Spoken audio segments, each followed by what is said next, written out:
Welcome to the session 4B on human-computer interaction.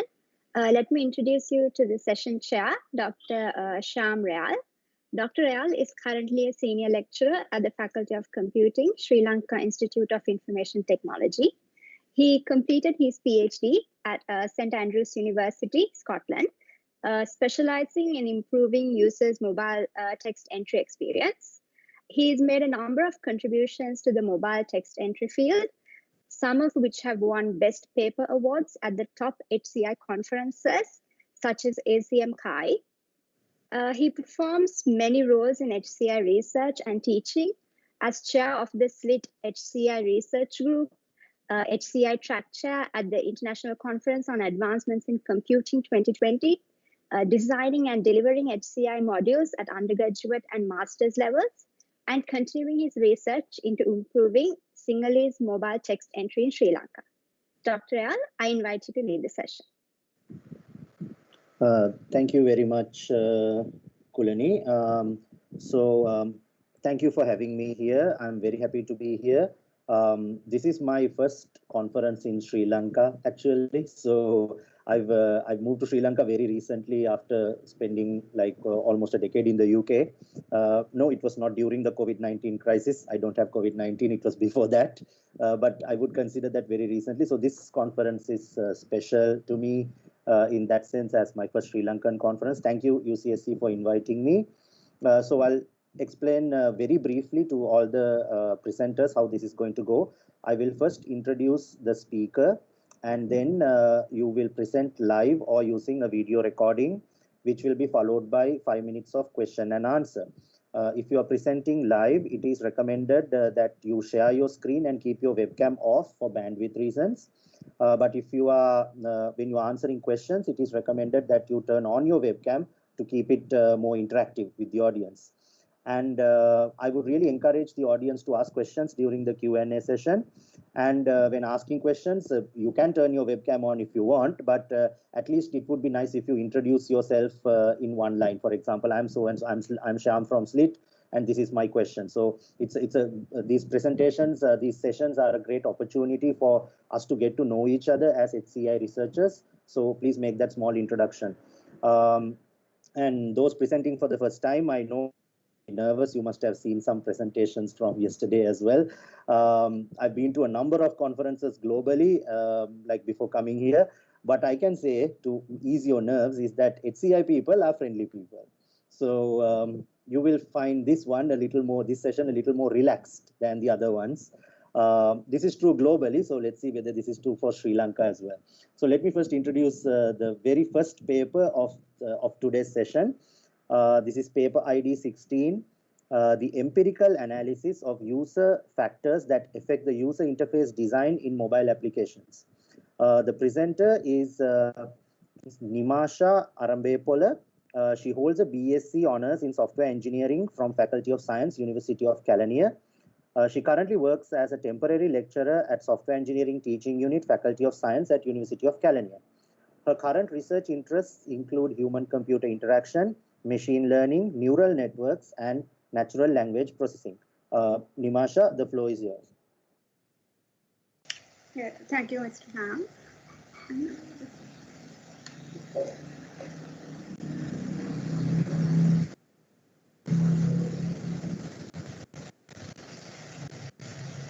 Can you see my screen? Yes, we can see you. Hello? Yes, we can see your screen. Okay, yes, good morning all. And actually, this is my first sponsor 364. After removing these values, we got a 98 response rate. So far we discussed about the user factors and identified usability measurements. Then let's talk about the analysis. I can learn to understand you much better if I can get familiar. To measure the strength of the relationship between each user factor and usability identification factor, and the p-value was used to check whether the relationship is significant or not. If p-value is less than 0.05, the relationship is statistically significant. Otherwise, relationship is not statistically significant. So then the analysis part, this is the analysis of demographic factors. As we can see in the first pie chart, the gender analysis, we can see that nearly equal percentages from male and female has been responded for the questionnaire. But when it comes to the age group analysis, there are some dominant age groups as well. But when considered the whole population of smartphone users, it consists of high percentage of the age groups, the 25 to 34. Therefore, having that dominant age group for the sample is reasonable because of that. So, when discussing the results, the summary of the degree of relationship between user factors and usability identification factors. First, let's see the icons identification ability as usability identification factor and the relationship with each user factor. So we can see all the relationships are statistically significant because the p-values are in all cases less than 0.05. But when consider the age between icons identification ability, there is a negative significant relationship. That means when the age is increases, the icons identification ability is decreases. So the reason is when people get older, their cognition ability also reduces in nature. And moreover, we can say that the adult face difficulties when using that small screens because it's hard to see with their naked eyes. And when consider the gender as a user factor, here this is actually categorical values. Include female as 1 and male as 2. So positive relationship means male can understand icons than female. because the reason, as according to the as shown in past research, women do not technically sound like men because of their brain difference. So that might be a reason for this. And when consider the second usability identification factor, the guidance need to perform a task with the relationship with each user factor. There are some insignificant relationships as well, because the p-value, in this case, the frequency of smartphone usage, the p-value is greater than 0.05, and the value is very, means the relationship is very weak.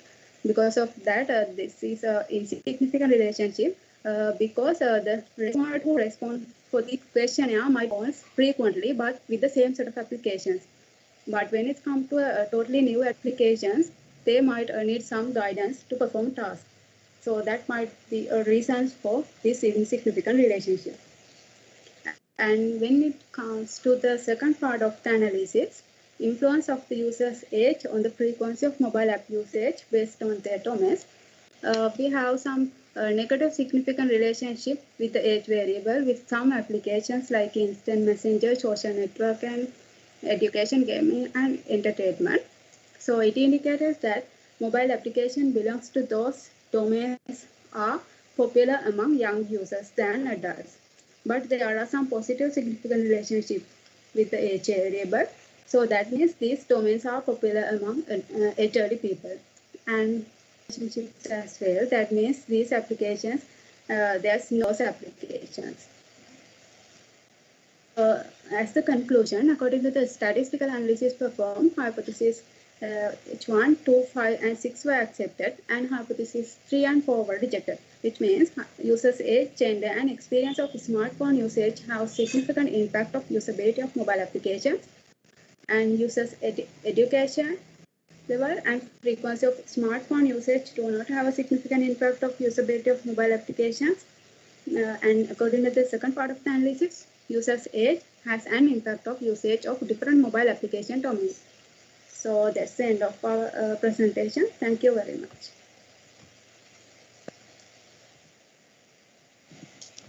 Right. Thank you very much for that presentation, Nimasha. So it was actually a pretty good presentation for your first time. So congratulations on that. I would like to invite the audience to ask any questions if they have at this point. So let's give the turn to the audience. So you can unmute your mic and ask the question, or you can post on the chat. Or you can raise your hand using the feature on Microsoft Teams. I am unable to access the chat for some reason. It says, there's a question from Vasura Dhananji. So Vasura, yeah, you can ask your question. You can present your question. Hello, you can hear me? Can you hear me? Yes, we can hear you. Yes. Yeah. And I am Vasura from University of Columbia School of Computing, and I would like to know about I-evaluation. And first, I want to say that the presentation was really good, and the research was really done well. I just want to clarify something about the conclusion and the future work. So actually, what you have done is interesting, kind of capturing what the usability, which factors affect the users to decide what can be done using a mobile phone or not. So I would like to ask, let me give you an example like this.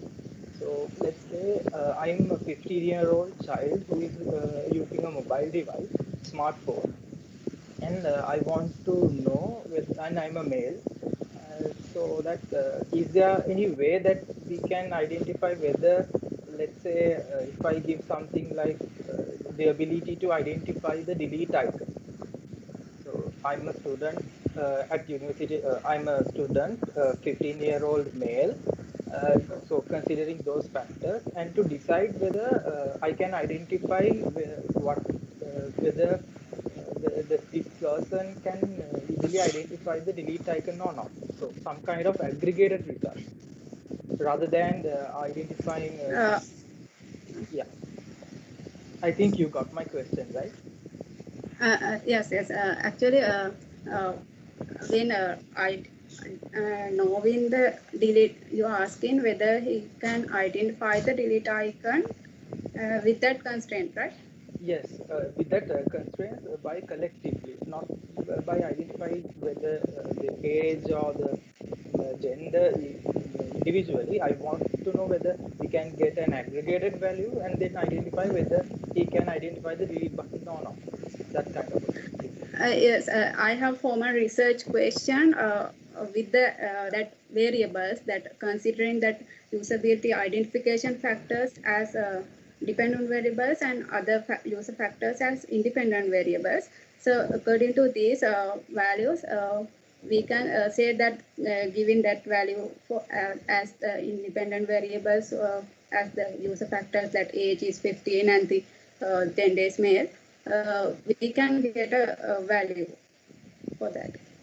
Okay, is it through a neural network or some kind of thing, or just do statistical analysis? Not just statistical regression analysis. Okay, so I think that can be done with the future work by, I mean, as another research part, like Yes, aggregating yes, those values and produce something kind of. yes, yes. We'll address that in future. Thank you for your time. Yeah, that's interesting. Thank you very much. Okay. Thank you, Vasura. Any other questions from the audience? Any other members of audience who would like to present a question? Okay, seems not. So I also wanted to make a small comment actually. So this is not really a question, but a comment to the author. I'm really happy to see this kind of research happening in Sri Lanka, especially because in Sri Lanka, normally research is very product oriented. You have to either build a software or some kind of a working system and then you evaluate it, but very little research is done on human factors, identifying what humans can and cannot do, identifying the human limits and, the human abilities. So this kind of research, more research like this is definitely needed in Sri Lanka. So thank you for embarking on this journey, and I hope you have some wonderful strands of future research going from this. So thank you very much, Nimasha, and thank you to all the authors. Thank you very much. Right. So the next one is paper number 66. I would like to introduce the author, K.S. Vikramasinghe. Kasun Samira Vikramasinghe holds a BSc Honours degree in Information Technology from Faculty of Information Technology, University of Moratuwa. And the paper title is Pedestrian Detection, Tracking, Counting, Waiting Time Calculation and Trajectory Detection for Pedestrian Crossings at Traffic Light Systems. Kasun, the floor is yours. So thank you very much. I think we can still see Nimasha's screen. Kasun, can you share your? So can you see my screen? It's loading. Yes, now we can see. Yes.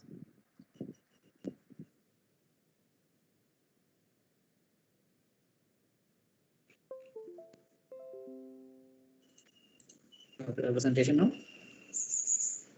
Yes, you can start. Yes. Yeah, okay. So good morning, everyone. I'm Kasun Samira Vikramasinghe, and I'm recently graduated from Faculty of Information Technology, University of Moratuwa. And my co-author is Dr. Upeksha Ganegoda. She is a senior lecturer of our faculty. And this is my first time as well.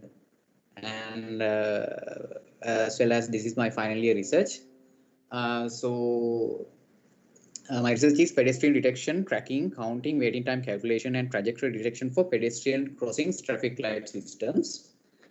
And so this is my overview of the presentation, and I will give you a brief introduction about my research, and I'll review some others work around this research area, and I will then explain the methodology I have used and under the pedestrian detection and tracking and pedestrian counting module and pedestrian waiting time calculation as well as pedestrian trajectory detection. Then I will present how I have evaluated those modules, and then I will present the conclusion and the further work. So Pedestrian crossings on roads play a major role in both road safety as well as in road traffic in Sri Lanka. Currently, using traffic light system can reduce accidents in pedestrian crossing, but this system is not efficient because it is unable to take the most efficient and optimum decisions to let the pedestrians to cross the road at the right time.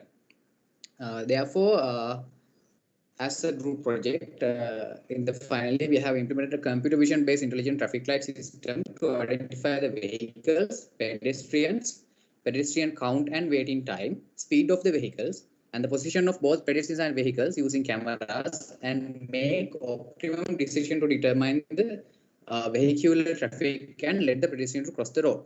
So in this research paper, I am presenting my research part, which is the regarding the pedestrians. So in this case, detecting pedestrians who are going to cross the road, track them down and counting number of pedestrians who are waiting for cross the road, and their trajectory detection needed to be done in order to the system to have an idea about the behavior of pedestrians, which helps to make the system more intelligent. Detecting and tracking pedestrians are done for different purposes, mostly in autonomous driving systems. This is a major function. However, for a traffic light system, it should be lightweight and efficient. So in this paper, it used a method called cascade for detection, and for tracking, an algorithm called simple online real-time tracking, which is also known as SORT, is used. And the pedestrian counting is also done for different purposes in different ways. Most of the time, it has been done with the use of the line of interest. In this paper, it is discussed a newly developed method to count pedestrians who are waiting to cross the road inside a marked region of interest. Waiting time calculation of pedestrian is a new thing, and in this paper, it is discussed a new simple algorithm to calculate the waiting time of pedestrians, as well as it is discussed an algorithm to determine the trajectory of pedestrians as well. So these are some other researchers I have found during my research, which is relevant to these modules. First one is a trainable pedestrian detection system, and it is this system trained using example pedestrian images, and the system use projection of object images onto a dense wavelet basis that efficiency encodes structural features at the different scales. So the each wavelet coefficient correspond to a single feature or basis function. These features have been used to train the support vector mechanism classifier. Using that, they are detecting the pedestrians. In the second one, also a pedestrian detection one. It is a computer vision approach to pedestrian detection in the visible spectrum survey, and the computer vision framework for pedestrian detection for pedestrian protection system. And this paper considers the vehicle spectrum images, which are daytime images for the system, images for the system, because the CCD or CMOS cameras are very cheap and majority of accidents happen during the daytime. That's how they considered during their research, and using those images, they are try to detect the pedestrians. So the next one is robust pedestrian tracking using a model-based approach describes a real-time system. This is regarding to the pedestrian tracking, and they have used a special temporal coordinates of each pedestrians are delivered as the output of the system. And in this method, they model pedestrians as a rectangular patches, and there are 3 levels of abstraction in their system. So I'm briefly go through these researchers. And the second one is this one is the uncentered Kalman filter for pedestrian tracking from a moving host. So this describes a time efficient estimation framework for camera based pedestrian tracking from a moving host like a car with a monocular camera. And another one is a automatic pedestrian detection system based of feature level extraction. And instead of estimating a group of pedestrians in a group level, global level, it has been segmented into small group of clusters which are recognized and selected by extracting the foreground images in addition to required features has been gained by the extracting them from each blob proposed and implemented. So what I have done here is to count the pedestrians.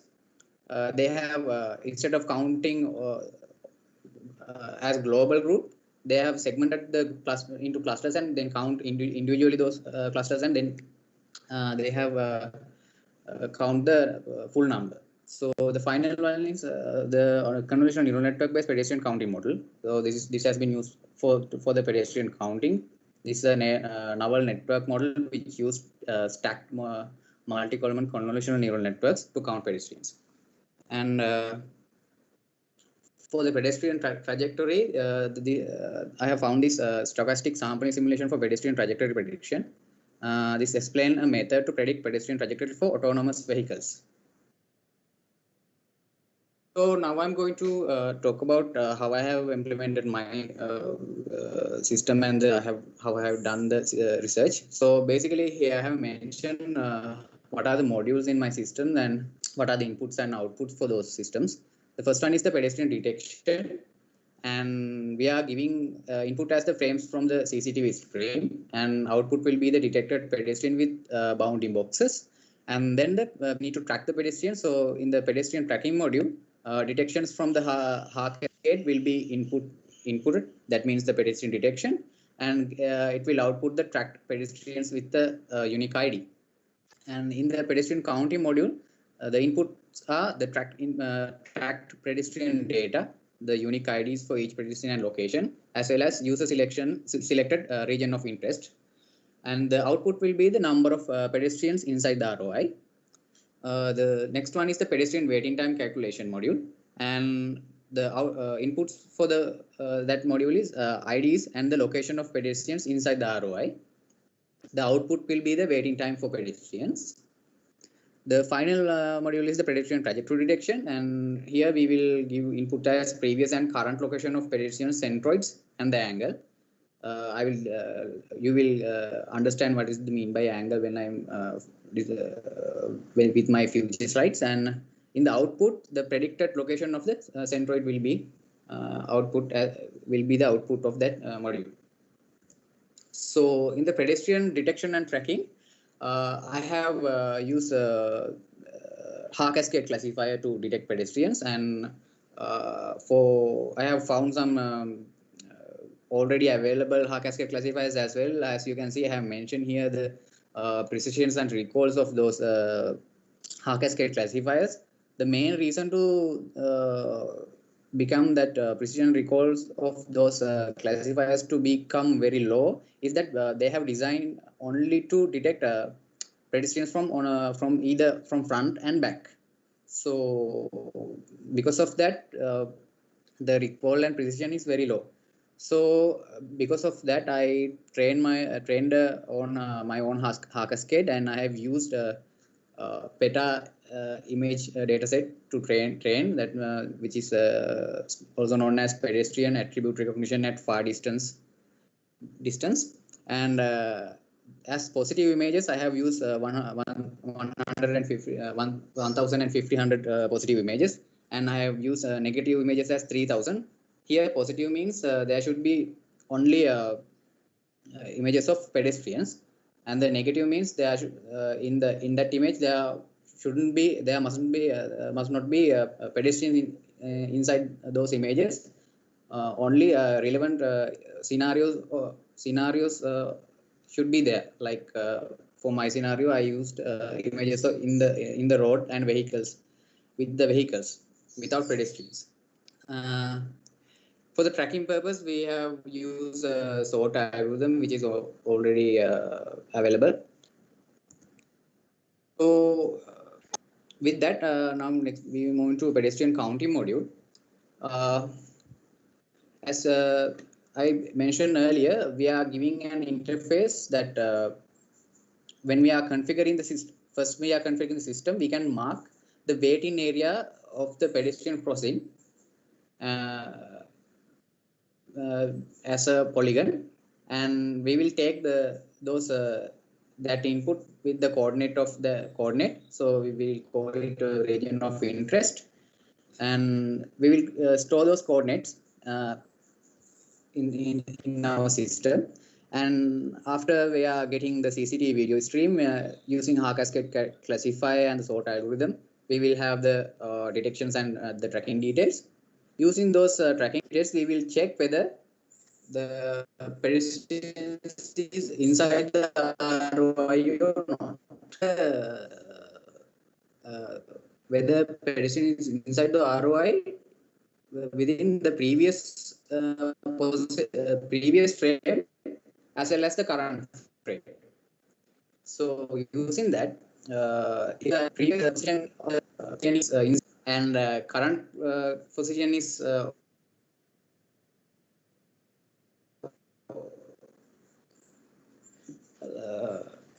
if the previous position inside the ROI, and that means he has came inside of the ROI and increased the count. So that means the his previous position is currently he is inside. That means he has come inside the region. That means he has come to the waiting area. So we have to increase the count. The other scenario is he is inside the ROI currently. He is not inside the he is inside the ROI, but in the previous one he is inside the ROI, but in the current one he is not inside the ROI. So we have to decrease the counts that he has gone outside from the ROI. So likewise, using these two, we are doing calculate the final count. So I think it is clear to you. This is the interface, how looks the interface after marking the ROI in the pedestrian counting module. So in the pedestrian waiting time calculation, we get the IDs and pedestrians inside the ROI region of interest, and then check at least one pedestrian detection is inside the ROI, because in order to increase the waiting time for the pedestrians, we have to check whether there is at least one pedestrians to be inside the ROI. If there is no pedestrian, we reset the timer to 0. And if it is inside, he's inside the ROI, and we check there is a movement of the pedestrian, because sometimes someone can walk through the region of interest or the waiting area. Because of that, we have set an threshold value so that pedestrian can only move a certain amount. If that is exceed, we reset the timer, because we reset the timer and recognize as that person is walking through. If it is less than the threshold, we recognize that person as a waiting person to cross the road and increase the time limit. Likewise, that's how we calculate the pedestrian waiting time. And for the pedestrian trajectory detection, actually, we, as I mentioned earlier, we have details of where the bounding box and coordinates for each pedestrians and their IDs. So we can generate the centroid of those for those pedestrians, and we take the current position of the centroid and the previous frame centroid, and using that we can calculate how much distance he has traveled within those two frames. And using that, we can calculate for 1 second how long he will travel. We can predict using this formula how long he will calculate within 1 second. So now we have the distance, but the way or the direction can be differ. So because of that, we have to calculate the angle as well. And using that, we have to calculate the coordinates for the predicted centroid of the, or otherwise what is the location of the pedestrians in the future within 1 second. So as you can see, using these simple calculations, we can calculate the angle here, and using that, since we calculate the distance as well, using those two parameters, we can calculate the x coordinate and the y coordinate of the centroid, and using that, we can easily calculate the trajectory of the pedestrian. So as you can see here, is our system detect how our system detect the trajectory. Here the P is the centroid that I mentioned, the predicted location of that pedestrian. So now we are going to move into evaluation part. So now I'm going to describe the pedestrian detection evaluation. Since this is object detection with image processing, true negatives can't be obtained. So therefore, in order to evaluate the classifier, precision and recall can be used. The precision tells if Haskell classifier detect object as a pedestrian, how often it is correct. And the recall tells how much of a fraction is correctly predicted out of all predictions. So here are the true positives and false positives and false negatives numbers I have got when I'm evaluating the pedestrian detection. What I have done is I have provided some images and try to detect using my Haar cascade classifier the pedestrians, and these are the numbers I have got. So as you can see, I got a precision of 80.47% and recall as 85.5. So for the pedestrian counting module, actually what I have done is I have used several scenarios where I have marked a region of interest, and I count actual number of people present inside that ROI and the system's output as well. So I have compared both the counts, as you can see here in the graph. The ground truth is the blue line, and the orange line means the pedestrian count from the system.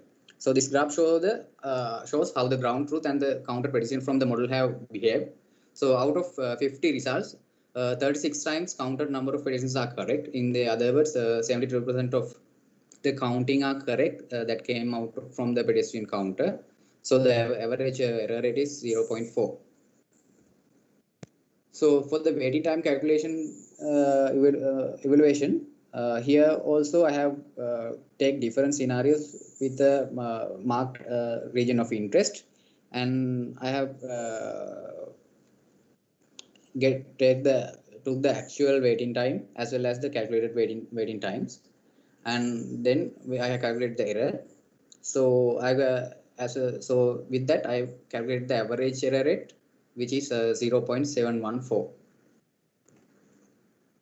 In the pedestrian trajectory detection module, as well as here also I have marked a region of interest, and I try to compare the actual position of the pedestrian and the predicted position of the pedestrians inside to that ROI, and compare whether actually he is coming inside to the ROI or not. And so the total number of so likewise for the I have took 3 scenarios, and these are the total number of predictions that came out as he's coming inside to the ROI, and number of correct predictions are the actually he or she came inside to the ROI. So the correct predictions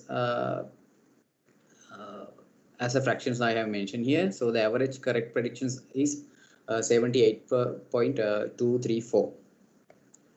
So unlike conventional system, with this system, traffic light system can have a sufficient understanding of the behavior about the pedestrians who are waiting to cross the road, as well as since all the modules have light-weighted computation, it will be efficient and less expensive to implement.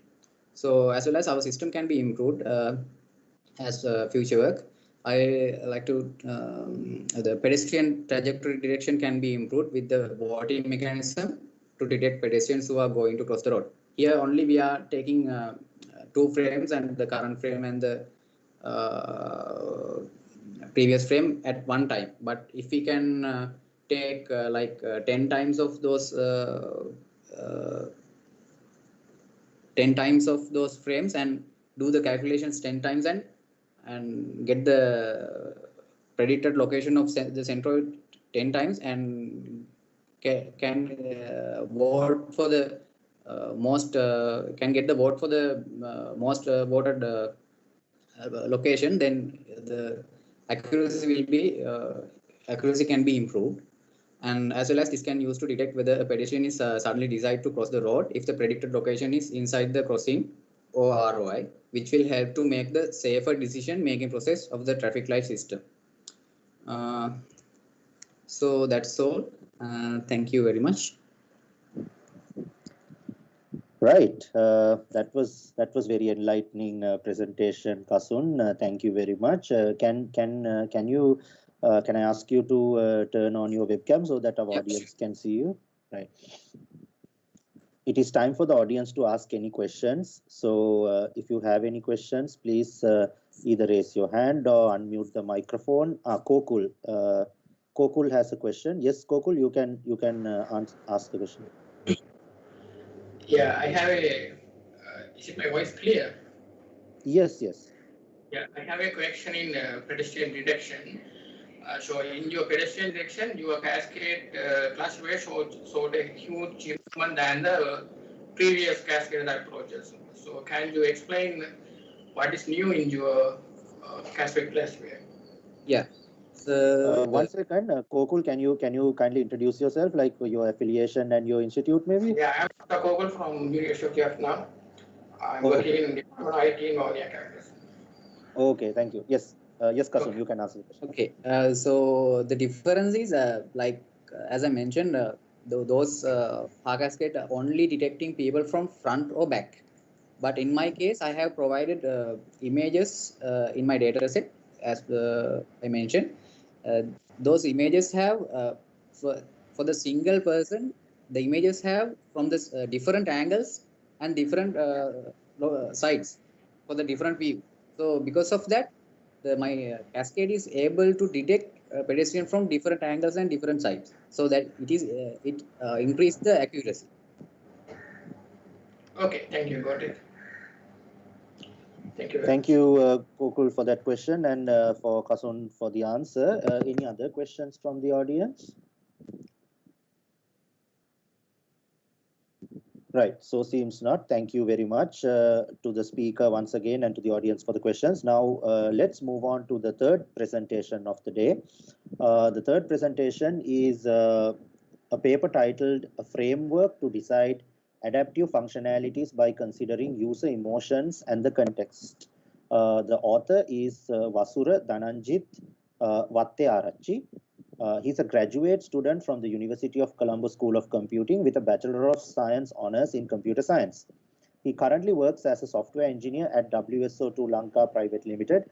His research interests are in the field of human-computer interaction, natural language processing, and his final year research was on improving user experience of a mobile device by suggesting adaptive functions based on the current, emotion, and the user context parameters. Vasura, so this is over to you. Yeah.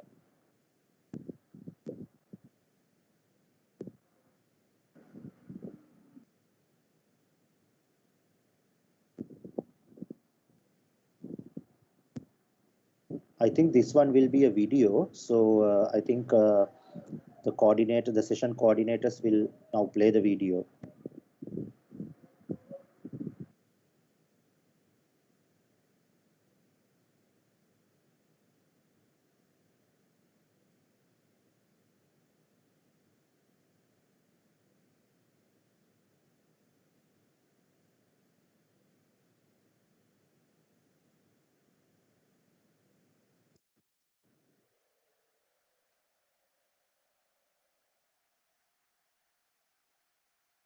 Hello everyone.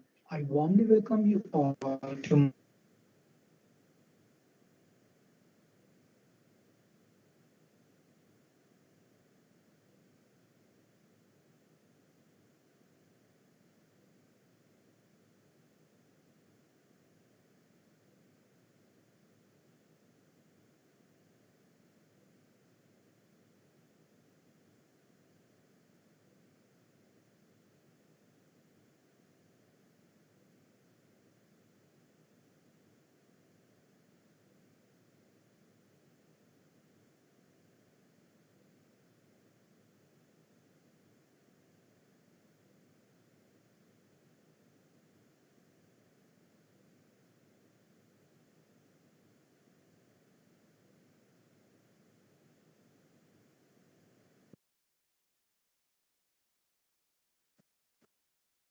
titled "A Framework to Decide Adaptive Functionalities by Considering User Emotions and the Context."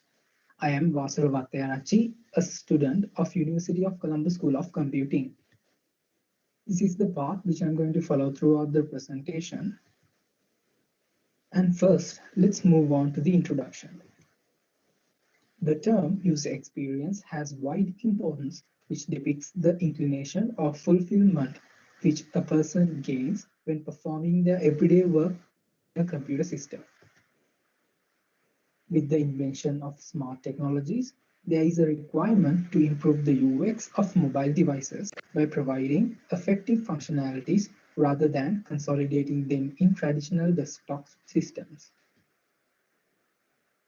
In effective computing, emotions can be considered as a factor to be used when designing a usable system that has the ability to provide a more positive and comfortable experience to the user by also incorporating it with the context. Let me give you an example. Assume it is 8 o'clock at night and you are at home, sitting on a chair, and you feel sad while using your mobile device. So what if the mobile device can suggest something like listen to music or play a game to cheer you up? This is the motivation of this research. Moving on to the next title, it is the background for this research. There are different emotion detection techniques that can be used to conduct this kind of a research, but it is questionable whether all these methods are suitable in the context of mobile devices. In this research, only facial expressions and text analytics will be used to detect emotions. Justifications to not to use other methods are shown in this slide. The other thing that need to consider with the emotions is the context. Context has an expansive significance and it may be utilized to make different choices when making an adaptive framework. By identifying the context parameters such as physical location, time, weather, and user activities, changing the color of the user interface, sizes of the fonts, widgets of a system has been performed in past research work. An adaptive system is a framework that can modify and mix its activities or setups to help to satisfy users' needs continuously according to the status of the user and the status of the system based on the present context. With the background knowledge, let's look at the research methodology used in this research.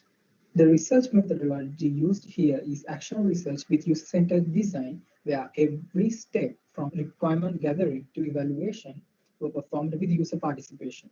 User participation will happen through prototype evaluation with evolutionary prototyping and using questionnaire surveys. There are 5 iterative steps when performing an action research. As the first step, diagnosing was done by reading the literature. Next, action planning was done by planning the implementation and evaluation of each prototype. Then, in the action taking stage, the user surveys and prototypes were developed with user-centered design. And then, evaluating was done using user surveys or the prototype evaluation with the user participation. Also, the evaluation will be done from the first iteration in this research till the end. As the last step, learning was done by doing an analysis based on the user feedback and the observations. Then again, go back to the first step and continue. Next, let's discuss the architectural design. Before moving on to this topic, first I will present the deliverable of this research. The main deliverable of this research is a proof of concept named emotional keyboard, which is compatible with Android devices that the users can install and use. The specialty of this keyboard is that it can suggest functions or activities based on the emotion of the user while also considering the context parameters. This slide shows high-level architecture of the system, which corresponds to the prototype that was discussed earlier. It has 3 main components. The first one is the context model. The main aim of this is to perceive the context parameters. The physical location was perceived through GPS. The time was taken from the system time, and the user activity was perceived using accelerometer data. The main task of this user emotion model is identify user emotions using facial expressions and text.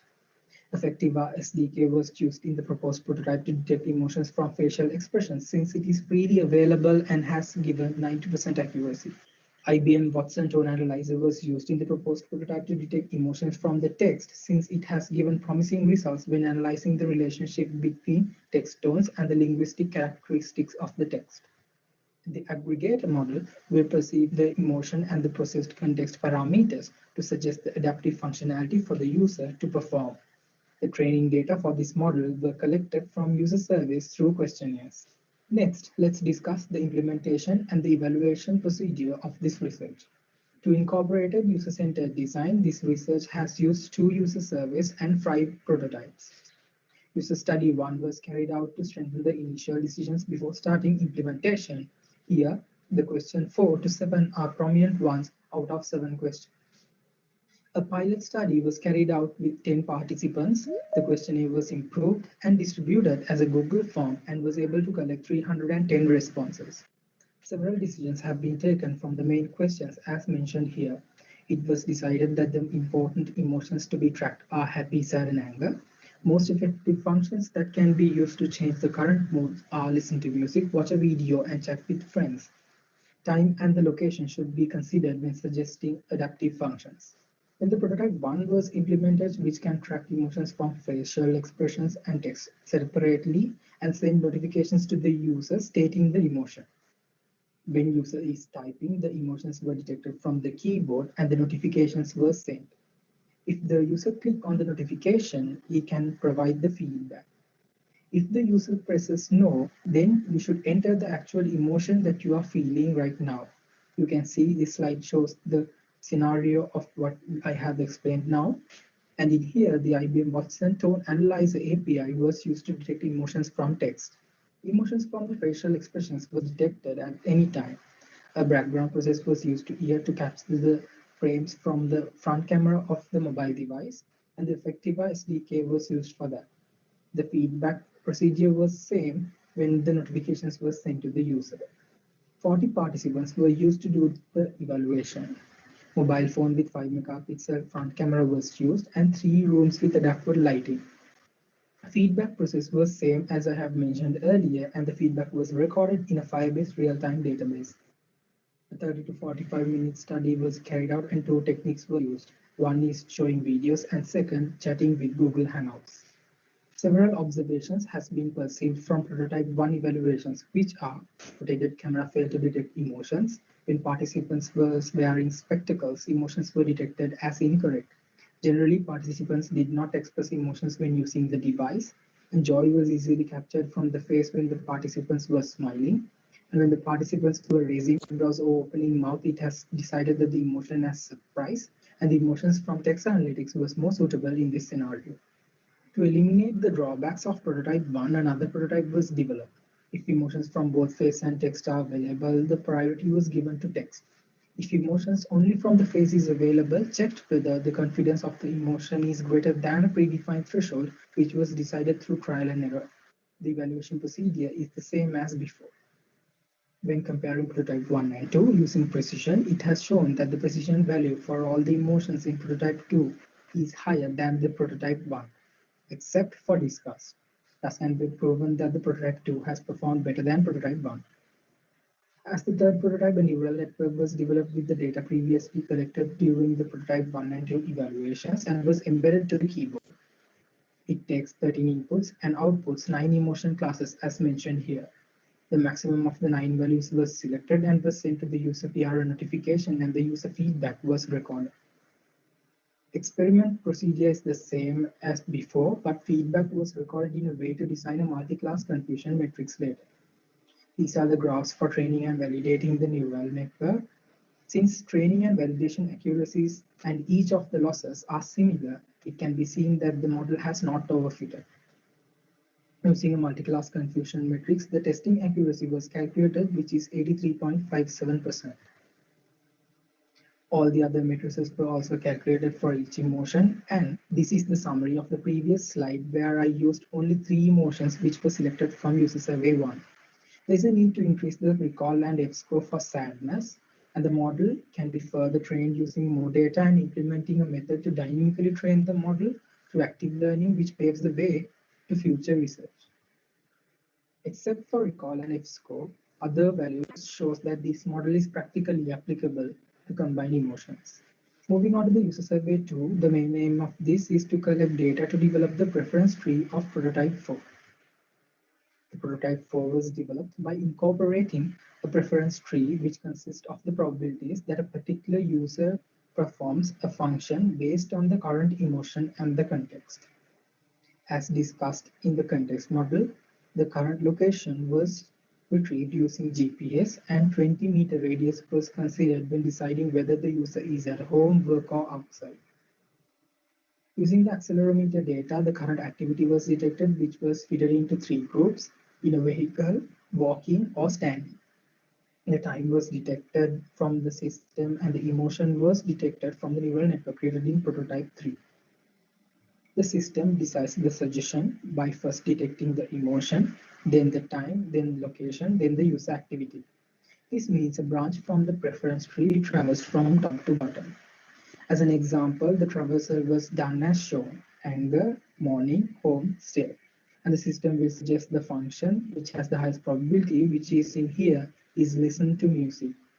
When a user clicks on a particular notification, the feedback can be given. If the user press yes, no problem. And if the user press no, he or she had to choose the correct activity that he wants to do right now and submit it. The probability of the chosen function was increased in that particular branch in using equation 1. The probabilities of other functions were decreased in that particular branch in the preference tree using equation 2. The feedback process is similar as explained before, and the feedback was recorded in a Firebase real-time database. 18 participants were used here, and the procedure was to install the app, register, and use it daily. For each user, the yes count and the no count were plotted with time, but the limitation of this model is that it takes more time to suggest the functions correctly. Due to this time limitation, another prototype was developed. To develop the next prototype, a new field named frequent functions was introduced. For a particular activity, when user is performing that, the count of frequent functions field was incremented. A new probability named frequent probability was calculated for each function using equation 3. After calculating the frequent probabilities for each function, those will be added to the corresponding preference tree probabilities and will be averaged using equation 6 here. The evaluation was done using the same 18 participants, and the evaluation was carried out for 30 to 45 days. Analysis was performed in 2 methods. The first one is individual analysis. The second one is overall analysis. These are the 18 plots plotted for 18 individual users, and those plots were aggregated, and for all the users, the total yes count and the no count were averaged for each time instance using equation 7. The overall analysis was carried out using that values, and you can see the plot here which depicts for all the users how much time was taken that yes count to overrun the no count. The rate of yes and no is almost similar until 10 to 20 time instant. After that, the yes count has overrun the no count, and the rate of the yes count has gone higher than the no count in consequent time instances until the end of the evaluation. We can conclude that the model has the ability to dynamically predict the functions without halting the learning process. An adaptive framework was introduced where the user can correct the wrongs since the user has control over it. Let's move on to the conclusion. A framework has been proposed to provide more effective functionalities to improve the UX of a mobile device by identifying user emotions and facial expressions and text analytics based on the context in real time. The proposed design for the framework consists of 3 models, which are the user emotion model, context model, and the aggregator model. 2 user surveys have been conducted. User survey 1 was conducted to have background knowledge before starting the first iteration of the action research, and the user survey 2 has been conducted to capture the data to use to build the aggregator model. 5 prototypes have been developed, where the prototype 1, 2, and 3 were used to decide the most meaningful emotion to be considered by analyzing facial expressions and text data. Prototype 4 and 5 were used to develop the aggregator model, which can output the adaptive function based on the user emotion and the context. And it has been proven that the final prototype, prototype 5, will dynamically predict the adaptive functions without halting the learning process. Moving on to the next topic, which is the limitations and future work. The prototypes can be enhanced, and the personalization of adaptive functions need to be performed by considering the characteristics of the person, such as age and gender. This is the end of the presentation. Thank you all for listening, and you can ask any questions if you have. Thank you very much. That was a really good, nicely made video, nicely rehearsed, nicely timed. Vasura, if you're there, can you turn on your webcam for our audience to interact with you? Right. Does anyone have any questions for Vasudha? Actually, I have a few questions / comments, but I'll let the audience actually go first. Anyone wants to ask a question about this presentation?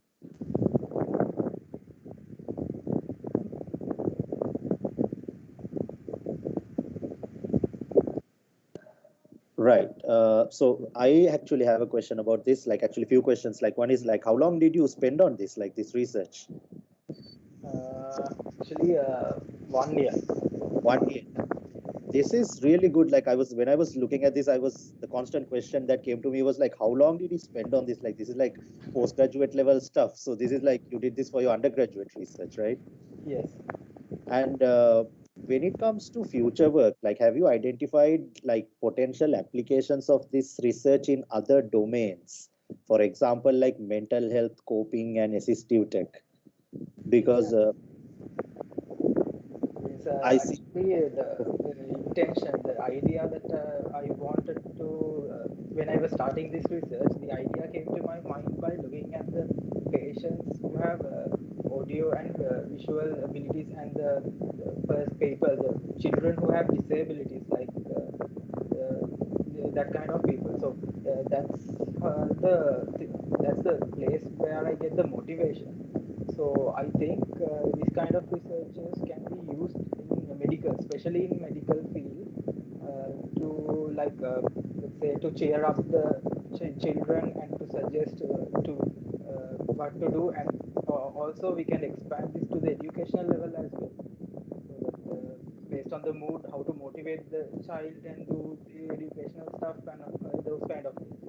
So my opinion, I think that would be better applications to be done with it. I can think of other future work for you. For example, now especially in this online learning, identifying the participant's mood is very difficult because you can't see the participant, right? The lecturer doesn't know whether the class is listening to them or not, but just based on their typing behavior, you could maybe run some classifiers and find out whether the person is distracted, getting low, and then send some aggregate statistics to the lecturer saying, okay, your class is going down now, so you better say a joke or something, like you can have adaptive responses basically to the lecturer. And also to detect like the very reason that recall, deleting, the ability to delete messages after sending them was introduced to chats, because people usually like say things that they don't want to say, and it's too late, and then people break up over that, right? So that's why this recall feature was actually introduced, like where you can delete stuff. But now with your system, you can actually have a prevention rather than a correction system, where before sending out the message by the person it's typing, you temporarily gray out the send button and ask, do you really want to send this message? It sounds very angry, right? So you are talking, I mean, potentially, like what you're talking is like, if you could take this to the next level, you're talking like potential applications which you could sell to companies like Facebook and Google, because they are doing everything to basically make their users more happy. So I think it's a great research. That's my comment. So very well done. Thank you very much. Yeah, thank you very much. Right. So let's since there's no more questions for Vasudha, let's move on to our next presentation. That is paper ID 108, Mixed Reality Supermarket, a modern approach into day-to-day grocery shopping. And it is being presented using a video by two authors. Oh, actually, they are from my university, SLIIT. Okay, so the first author is Dilsara Heshani Navaratna, who's extremely passionate about information technology and is in the final year of SLIIT in a bachelor's specialized in IT. She was nominated for National Best Quality Software Awards in 2020 for the outstanding achievement in her research, which is this paper, and successfully complete a course in Java programming with honors at American College of Higher Education and certificate course of information technology in Level 4 Gateway School of Computing. The second author is Nadun Ravihansa Veerasinghe. He's 23, extremely passionate about information technology, studying at final year at SLIIT, specializing in IT, and was nominated again for National Best Quality Software Awards for this paper.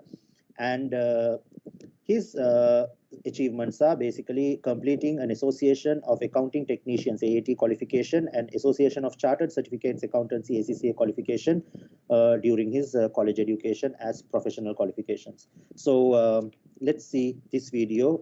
Over to the coordinators to play the video.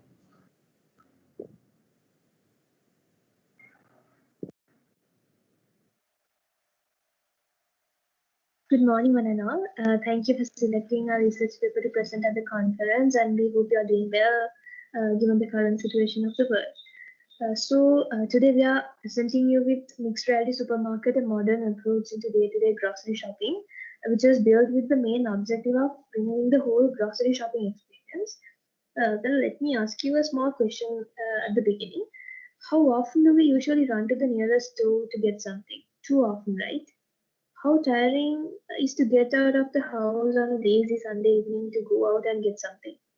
Well, not anymore, because throughout our research, we have found a solution for all these questions. Before actually getting into developing this solution, we did 2 surveys on how people would look into the whole traditional grocery shopping experience. The question was quite straightforward and to the point. As you can see, we asked a set of people 2 questions. The first one was how tiring the entire experience was to them. And the second question was how time consuming they considered this. So as you can see, majority of 56 and 72 group of people were towards the extreme side, saying this was very time consuming. You can see majority have selected 2 to 3 hours, and they said this process is extremely tiring. So considering this survey, we thought of implementing the system. And before starting the implementations, what we identified as the main problem in today's grocery shopping experiences, that this is overall too time consuming and very tiring. So we wanted to come up with a solution that addressed this specific problem and let the customers do their shopping at the comfort of being their home.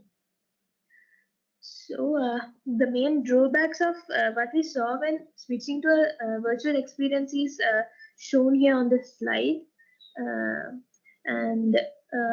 Actually, we came up with 3 sub-questions. As humans, we always want to have a touch and feel of things before purchasing them, right? So we have addressed this with item modeling and hand gestures, which will be used for navigation to checking out, allowing them to have almost same experience without going through the usual hassle. The second one was we came across that this many different able users are left out of many new experience, although not everyone could be included. In our research, our team managed to include as many as possible who are differently able. So this was done by adding a well-defined, refined voice control system that allowed the user to interact with the system in almost every aspect. So the third aspect was we wanted to look over the hassle of having to search items when you log into the almost each and every e-commerce site. At times we have to search over and over again in order to find the product we always buy. But with this solution, the system will learn the user's preferences and suggest the items that could be of things that they frequently buy, even the products that the customer could be attracted to buy during the process.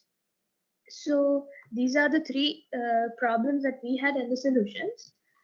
As you can see in this slide, we referred to too many researchers to find information about this topic for us to get a better understand about the whole process, and even give a solution the best implementations that could cover the existing gaps and the probable developments.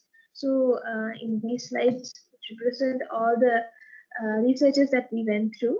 So now let's move on to the methodologies of our research. Over to you, Nader. Okay, thank you, Heshani. So let's move on to the methodology section. So to explanation of the methodology, I have divided this methodology section, the 4 section parts. One is hand gesture navigation, voice recognition, and the image processing and ingredient feedback system, and the recommendation segment.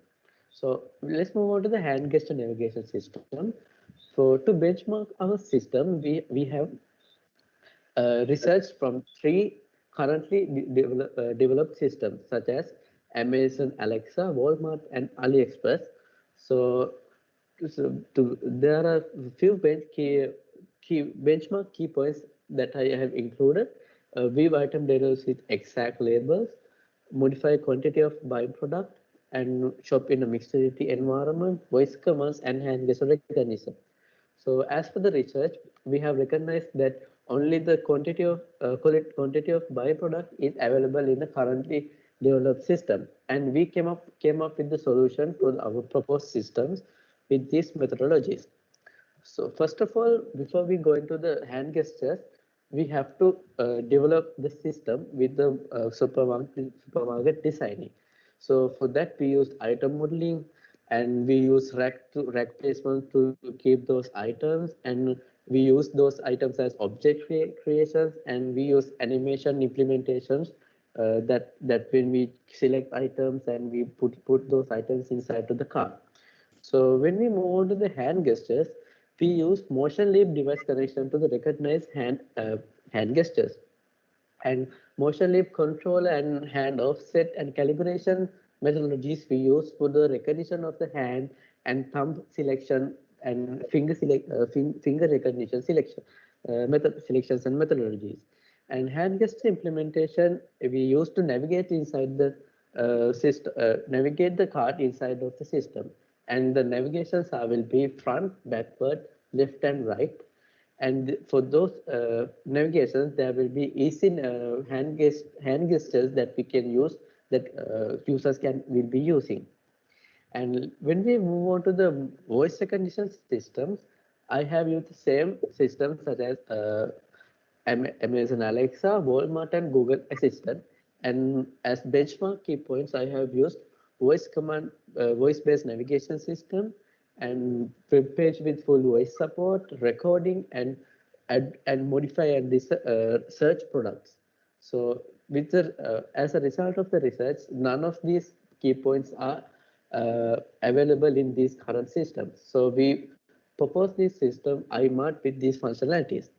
And when we move on to the methodology of voice recognition system, first of all, we need to give the access of the microphone from the system that you are using. You need to give the authorization to the system to capture your voice. And after you speak up to the system, the voice data will be collected, and it will be sent to the Google Speech API. And those voice waves will be processed, and it will be automatically translated to the English from the Google Speech API. And there's a voice resolving engine that is in the Google Speech API, and it will be avoid the grammar mistakes, and there will be some voice distorted voice waves, and all those mistakes will be neglected and give you a proper speech to text conversion, and the final voice text will be sent back to the voice.ts processor that is implemented in the system. And these processors implementations are mapped in the front end, and the elements to be that elements that which have to be interacted in the system. So if the relevant voice command which matches with the particular method that are implemented in system, that voice command will be automatically triggered the particular method and give you the result that you gave from the voice. Such as if you select this item, the selecting item method will be triggered from the processor, and the method will be triggered and select the item that you are selecting. And when we move on to the next part, the method will do the operations and interact with the elements of the front end.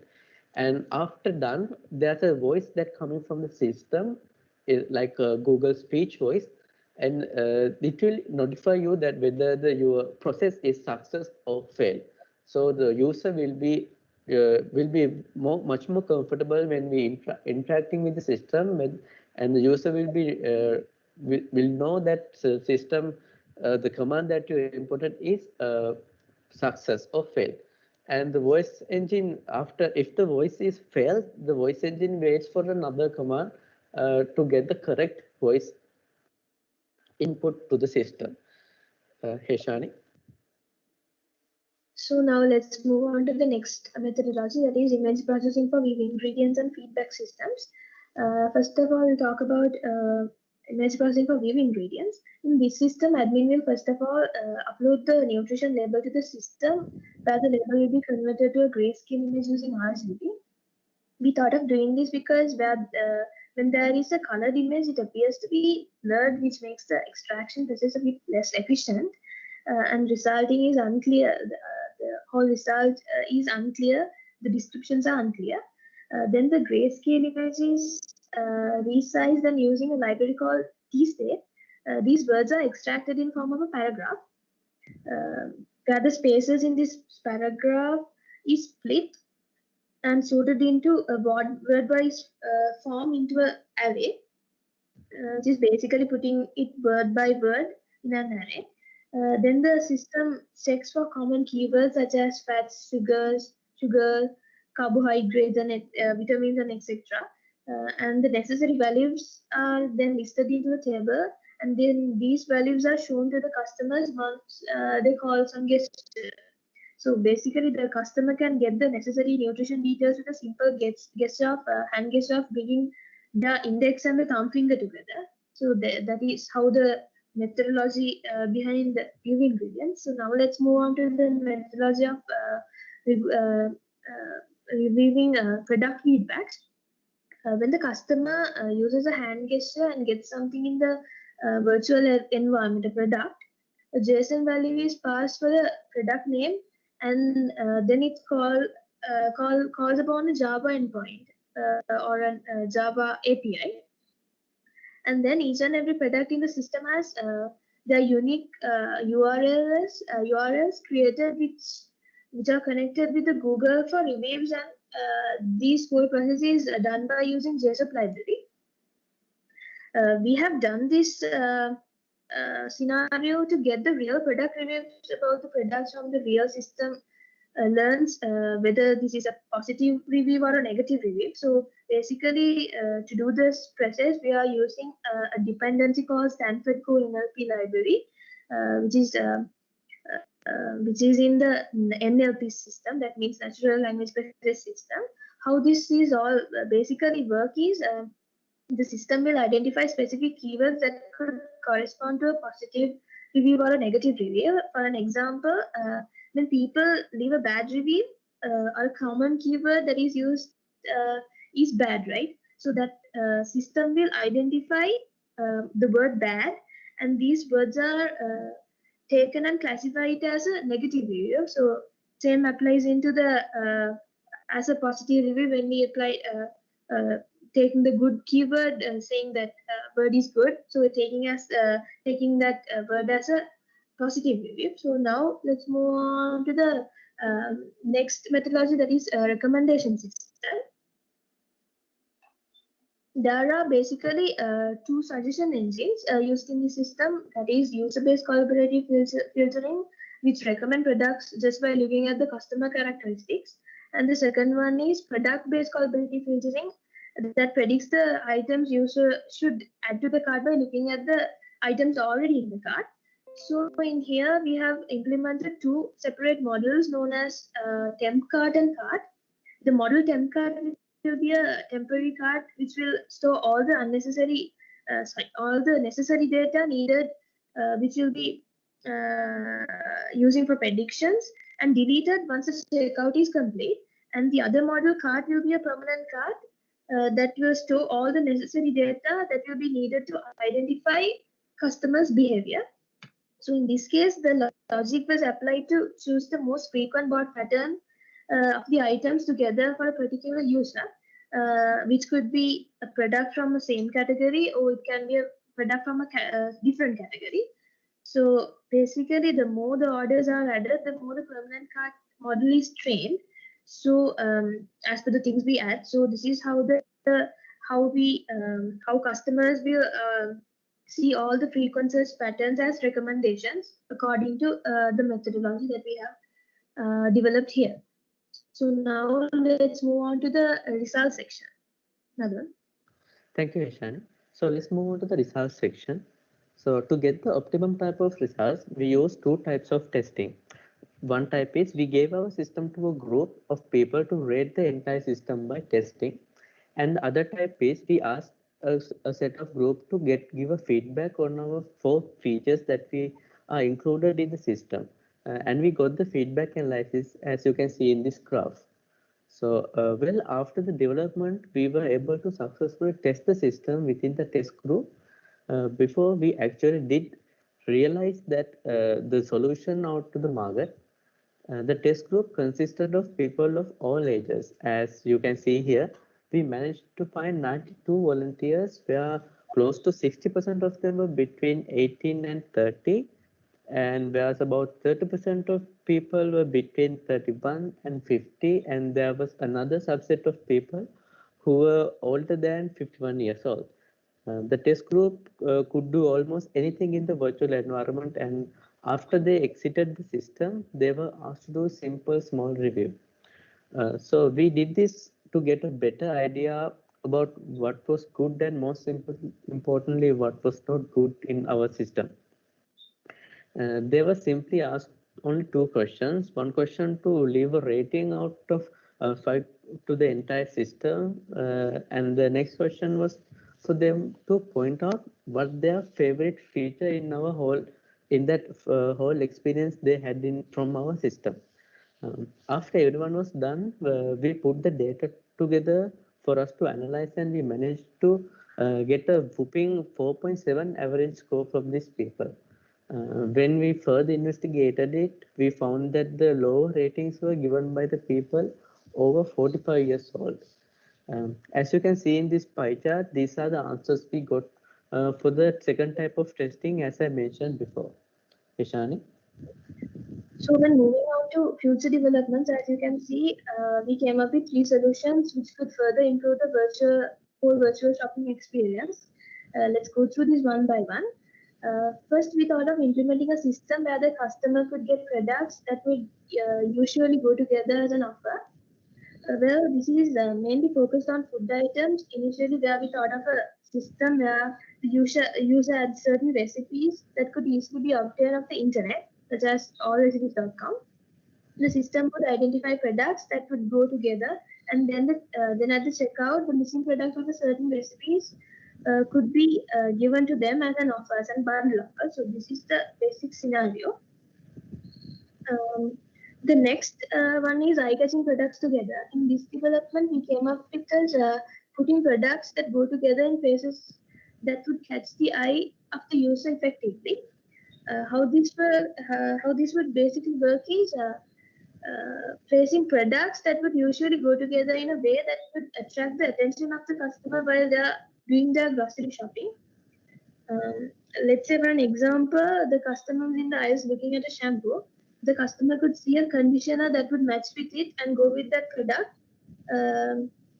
That could be a hair care product, simply like a product in a real supermarket. That's the future development that the secondly we thought of doing.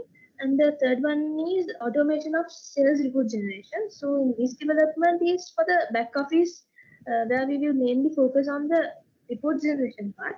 This is already there in our system, but it needs to be done manually. So what we found was that we can have a better efficient of work if this was automated to be done in several intervals or several sets. This way we can make sure that the backup of these reports are done automatically without wasting any time of employees. So now let's move on to the commercialization aspects. As you can see, according to our system, high market value when compared with other products. We have high market value because of the trending technologies we are using, and also we have target many user groups such as differently abled user group, and we have a lot of potential for growth. And also, at least if one user tried once without buying any product, that specific user has a chance of coming again for buying items. That is another commercialization aspect that we addressed here. And also we have some several limitations also, because some people does not have the knowledge of handling VR. If you are talking about the older people over 51 years, they don't have the knowledge of handling the VR.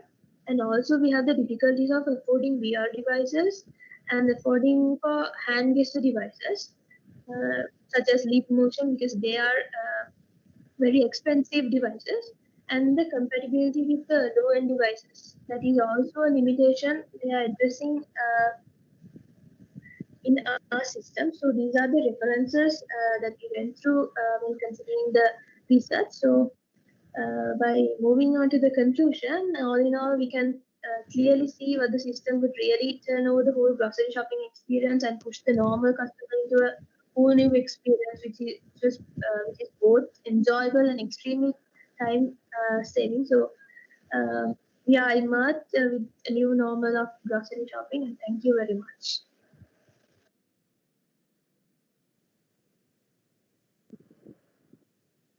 Okay, that was a nice video. Thank you both Tilsara and Nadun. Have the authors arrived? If so, can we have them turn on their webcam so that the audience can interact with them? Okay, are there any questions from the audience? Anyone in the audience wants to ask a question? You can put your hand up, or you can unmute your microphone.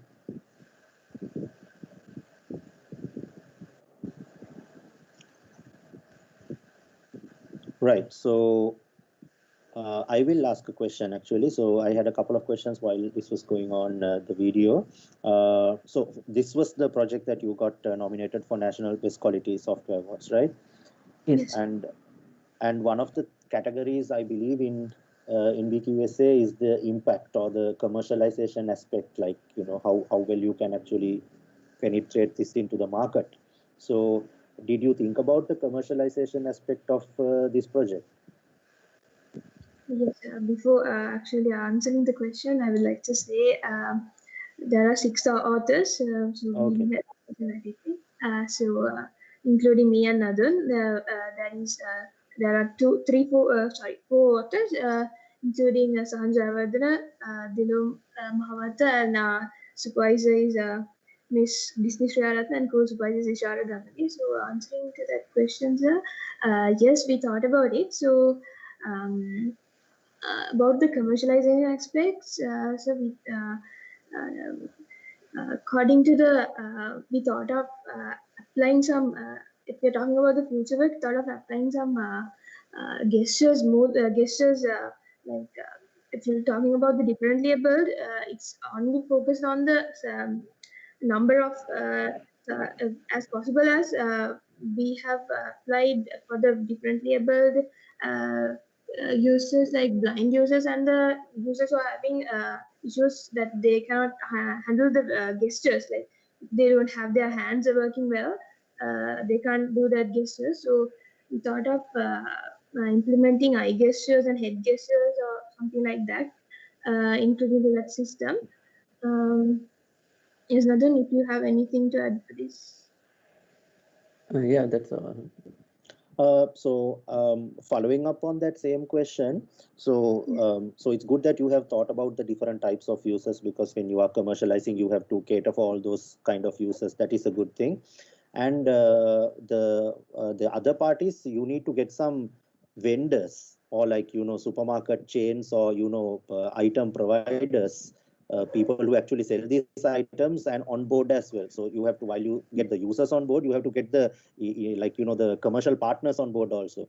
So Yeah. what are the barriers do you think of getting such supermarkets or anyone on board? Because I think that is the main bottleneck that you need to address. Like if you take this to a company or a supermarket, if they ask you like why should they take this on? Like how would you address that? So that's the actual question that I was asking you earlier.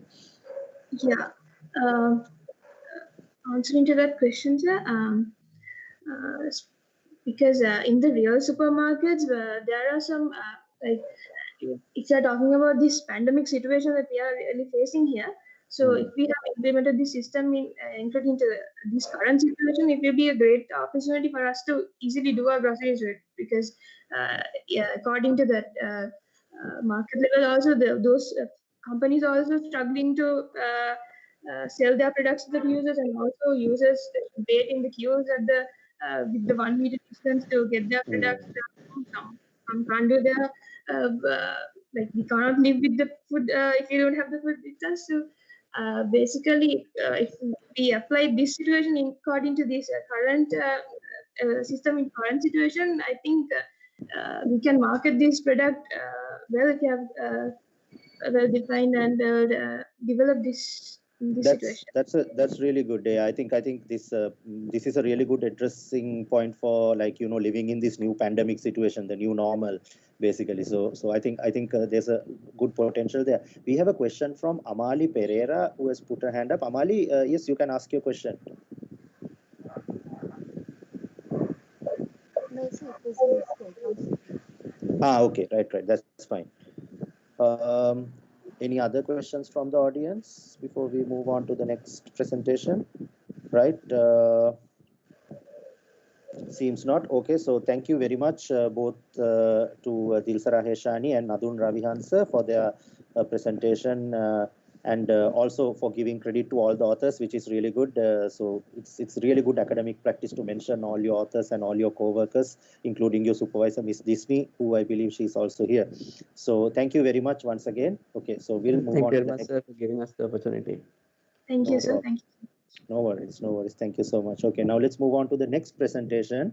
That is presentation number 5, paper ID 75.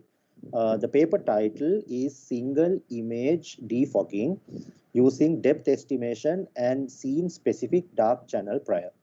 The author is Anparasi Sivampu, who's an undergraduate student from the Department of Physical Science, Vaunia campus of the University of Jaffna.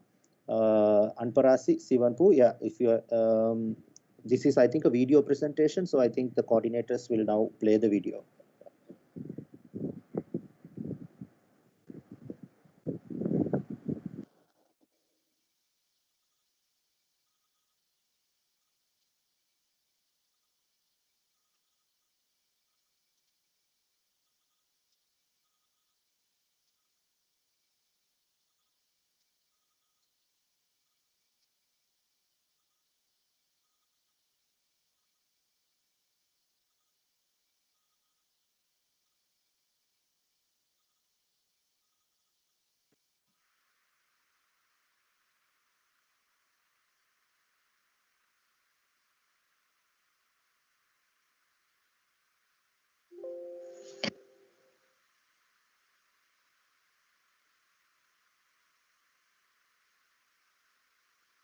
All.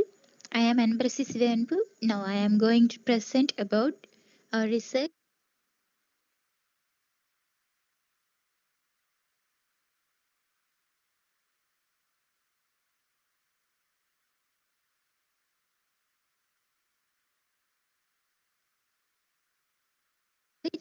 Single image defogging using depth estimation and scene specific dark channel prior.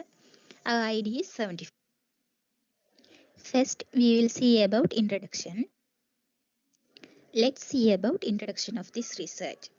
Fog is a collection of water droplets or ice crystals wrapped in the air at or near the Earth's surface, which is prominent from mist only by its density.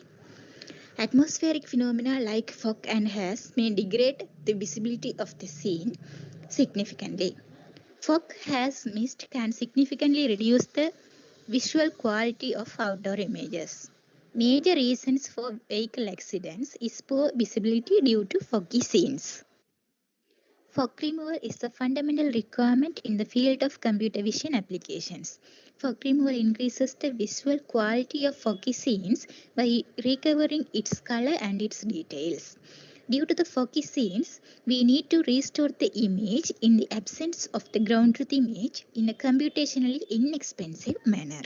These are some outer foggy images.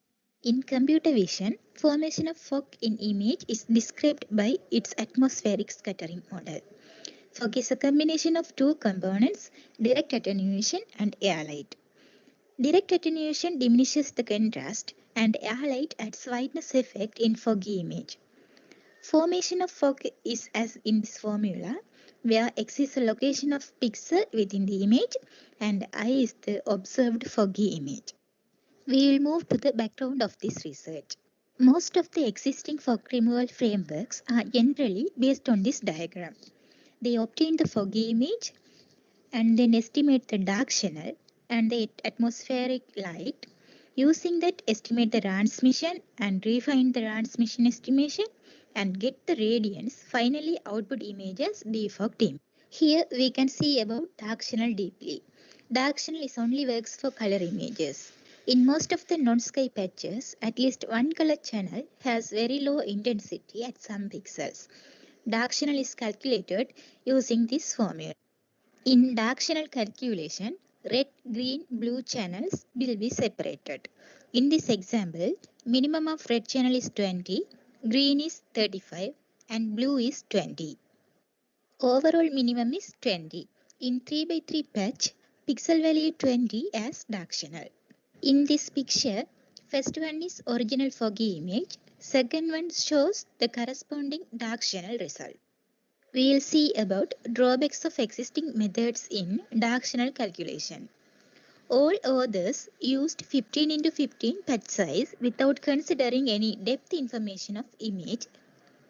By this, it blurred the foggy image and it reduces its contrast.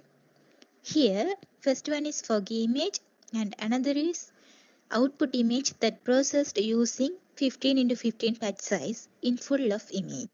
We will move to the methodology. In the proposed methodology, obtain the fogged image. First, depth information of image is obtained. Then, scene-specific dark channel is estimated. From that, atmospheric light is estimated. By using that, estimate the scene-specific transmission. After that, estimate the refined transmission map using guided filter. Then, scene radiance is recovered. After used some post-processing technique, final result is defogged image. Let's see about scene-specific dark channel deeply. Scene-specific dark channel depends on the dark channel estimation. We have observed that there is a relation between density of fog and depth map. Density of fog is high in depth scenes and low in close objects. Based on this observation, we proposed new technique as scene-specific dark channel. We have used large patch size for high dense fog regions and small for low dense fog regions. Assign the adaptive patch sizes corresponding to the depth information. In this picture, first one is foggy image, second one is density of fog, and third one shows depth regions based on the proposed methodology. After the region segmentation, calculate the average intensity value of each regions. And based on these average intensity values, fixed patch size for each region. The region has highest intensity used high patch size and low used as low patch size. According that, patch sizes are assigned that indicated in this table. After find the patch sizes, local dark channel will be calculated by finding dark channel in individual regions. Then, global dark channel is calculated taking the union of all local dark channel. Now we will see the effectiveness of the proposed scene-specific dark channel. First one is input foggy image, second is corresponding dark channel, third one is proposed scene-specific dark channel. As you see, scene-specific dark channel is more effective and accurate. Now we will see about atmospheric light estimation. The pixel with highest intensity as atmospheric light. In real images, brightest pixel could be on white car or building. Color of the atmospheric light is very close to color of the sky. Therefore, pick the first few pixels that are closest to 1 in scene-specific dark channel and take average. For that, we picked the top 0.1% brightest pixel and take average. That average intensity is selected as atmospheric light. Let's see about the estimation of scene-specific transmission. Transmission indicates the amount of light that penetrates through the fog. It depends on the defogging parameter omega. It controls degree of fog removal. It performs minimal operation on channel basis. Other approaches find transmission as using this formula 1 minus omega into dark channel. That omega is the defogging parameter and A is the atmospheric light. Here they used one global value for defogging parameter to calculate the transmission. In our proposed method, we have used several local values of defogging parameter according to the depth information of fog. High intensity regions used high value and low intensity regions used low values. And the scene specific transmission calculation as 1 minus omega, that defogging parameter, region specific defogging parameter into dark channel. In the transmission, they have used one global value for defogging parameter. In scene-specific transmission, we have used several local values of defogging parameter according to the depth information. It removes the fog in high density regions while keep few amount of fog in low fog regions unless it loses its naturality. Assign the defogging parameter should be large in dense fog regions and be small in thin fog region. That is mentioned in this table. Guided filter. Guided filter used to get the refined transmission estimated map. Guided filter is a local linear model between the guidance image and the filtering output image. Linear transform of guidance image in a window centered at the pixel k calculated as in using this formula. Minimize the following cost function in the window as using this formula. Guided filter reduces the artifacts produced in sky regions and it calculated using by this formula. Here first is input foggy image and another one is corresponding refined estimated transmission map. Let's see about recover scene radiance. This is used refined estimated transmission map. The recovered scene radiance is computed by using this formula. Here we keep few amount of fog in recovered image. That is, we assumed that the lower bound of transmission has 0.1 to keep its natural. Otherwise, it may lose its natural. After the recovered image, we have used post-processing techniques. Here we have used histogram normalization and white balancing as post-processing techniques. Post-processing technique to enhance the quality of recovered image. And color of the recovered image is improved by the histogram normalization. The white balancing technique is used to increase the visual quality of enhanced image. One of the post-processing technique is contrast enhancement using histogram normalization. The input image for white balancing is obtained by enhance the contrast of the image. This operation has the effect to amplify the visibility in regions degraded by haze. First is recovered fog-free image and another one is that contrast enhanced image. After the histogram normalization performs white balancing. White is correctly balancing in given input image. Fog is pure white, it gives better look than input image. White balancing can be acted by image, its average color belongs to pure white. For this, get the average of RGB components of image. Find the gray value of image by gray world. Average color of the image is gray. Get the new RGB components and get the new image that is as white balanced image. White balancing step ensures the natural rendition of images by eliminating chromatic cast that are caused by the atmospheric color. The final output image is obtained by white balancing the defogged image. The first one is a contrast enhanced image and another one is the after the operation of white balancing, we got the white balanced image, that is a final output image. Let's see about dataset. Foggy images and corresponding ground truth images are important to evaluate the performance of defogging frameworks. Here, most difficult task is to obtain the benchmark same background and foreground image dataset.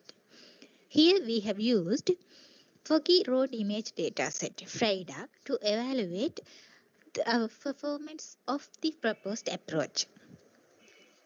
There is homogeneous, heterogeneous, cloudy homogeneous, cloudy heterogeneous fog images are available.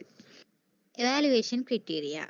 Peak signal to noise ratio and structural similarity index are used to evaluate the performance of defogging approaches.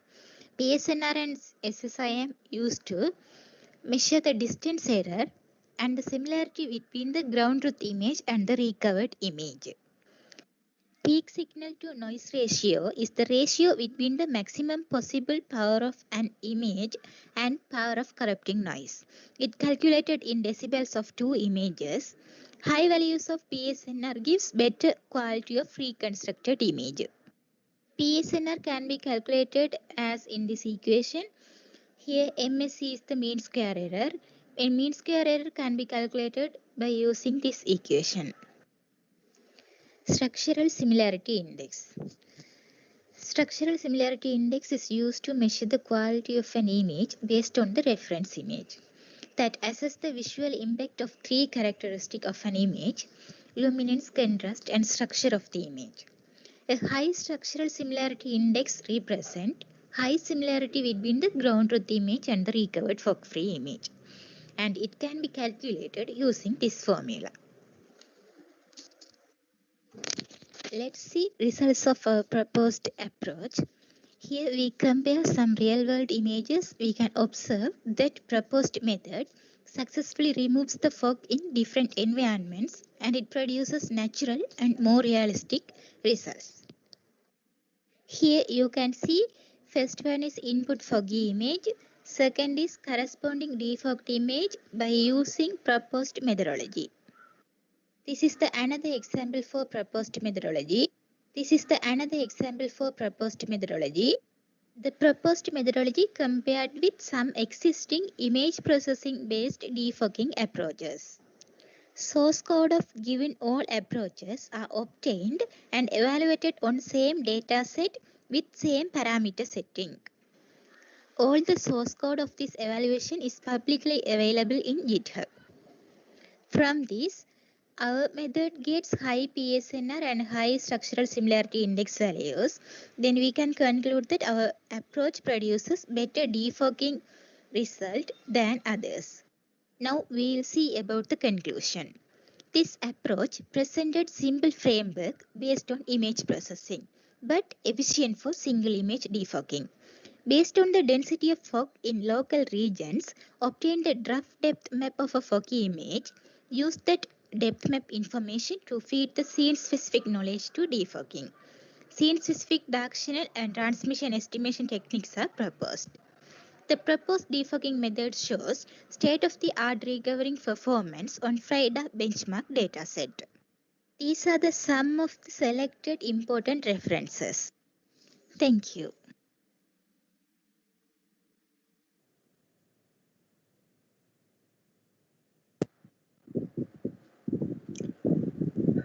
Thank you very much.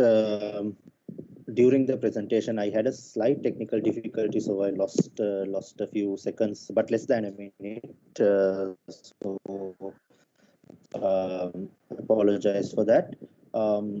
Let's open the audience questions. So if anyone has any questions from the audience, you can please raise your hand or ask the question, and speaker can turn on the microphone and webcam. Yes, you have already done that. Thank you. There's a question from Janani Tharmasilan. Janani, you can ask your question. Yeah, that was a great presentation. And may I know, like, this one you have done for your final year research project, or my undergraduate research project is this? Okay, good.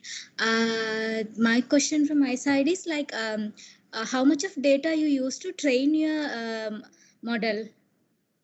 Here it is based on the image processing. Yeah. So yesterday I evaluate my research using the FRIDA data set. There is 72 images. Okay, so then you trained it and then finally you came up with this accuracy, no? Yes. Okay.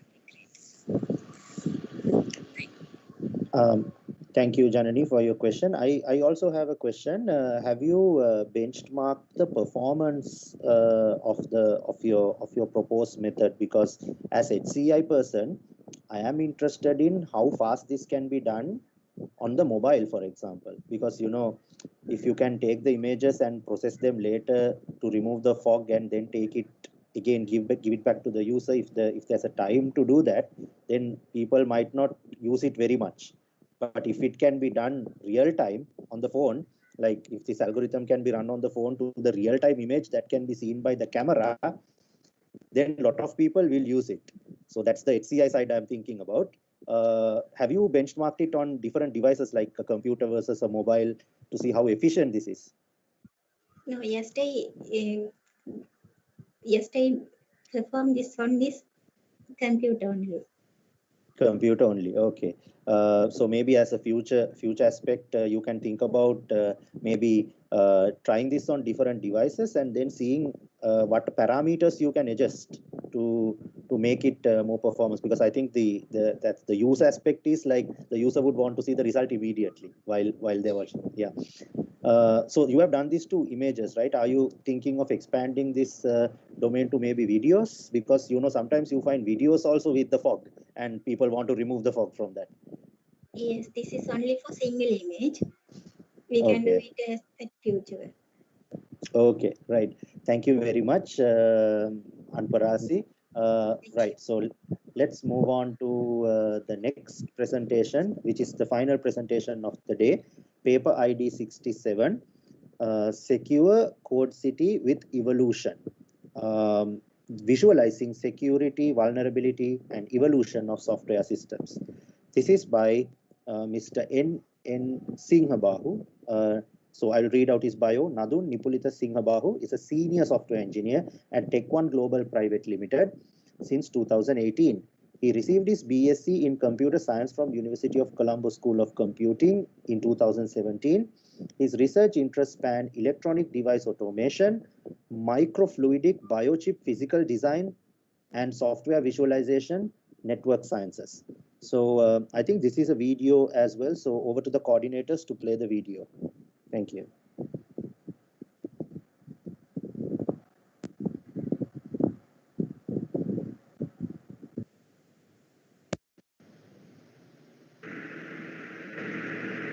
Good morning.